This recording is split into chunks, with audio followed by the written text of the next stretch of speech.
आज तर आम्ही हद्दच पार करून टाकली. बिना आमंत्रणाचं जेवायला गेलो आम्ही सगळे. तिथं आमच्या संग घडलं काय आणि झालं काय बघत राहा शेवटपर्यंत तुम्ही. तर मित्रांनो, आमची सकाळची सुरुवात झाली आज चुना लावण्यापासून. कोळंब्यांना चुना लावून टरबुजात उलटे खोचायचे होते आपल्याला आज सकाळी सकाळी. आता तुम्हाला सगळ्यांना माहिती या दोघांचं कडी मात्र जमत नाही. निश्चय भांडणं साधन कदा भांडणं राहते या दोघांची. यांच्या भांडणात आपल्याला लक्ष देऊन उपयोग नाही. म्हणलं चला आवरून लवकर ऑफिसला जायचंय आपल्याला. झाला आज आपल्याला घ्यायला आले होते गणू दादा. आज त्यांच्या गाडीवर जायचं होतं ऑफिसला आपल्याला. गणू दादाचा एवढा भारी स्वभाव आहे तुम्हाला सांगतो. याची किती मजा घ्या तुम्ही तरी तो राग कधीच मानणार नाही. तुम्हाला सांगतो याला काही प्रश्न विचार तुम्ही त्याची उत्तर 2 देणार बरं का. त्यांनी मला शोरूमला सोडलं तो ऑफिसला गेला. शोरूम मध्ये ना आपल्याकडून एक थोडीशी मोठी चूक झाली मित्रांनो. आज थोडासा आहे ना खरंच बरं का. आपले फॉलोअर्स रेवणनाथ दादा धनगरवाडीची हे ना शोरूमला आली होती गाडी बघण्यासाठी, पण मी त्यांना ओळखलंच नाही. सगळ्यात मोठी चूक झाली माझी. रेवणनाथ दादा मनापासून माफी मागतो भाऊ तुमची. कामाच्या गणगणित लक्षातच नाही आलं बरं का. सॉरी बरं का भाऊ. तुम्ही आपल्याला राम राम घातला ना आपण तुमची गपचूप व्हिडिओ काढून घेतली. एवढं सगळं काही झालं आपल्या संघ. आपण आलो होतो गावात. आज हनुमान चालीसा आणि छत्रपती श्री शिवाजी महाराजांची आरती होती त्यासाठी. चला तर मग तुम्हाला पारंपरिक छत्रपती श्री शिवाजी महाराजांची आरतीच ऐकून देतो.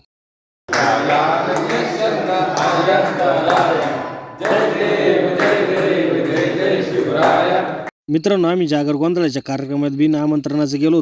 कोणाचंही लग्न असो, तुम्ही बोलवा अथवा नका बोलू, हे जाणार पंक्तीला बसणार, भरपूर जेवणार, आडवा हात मारणार.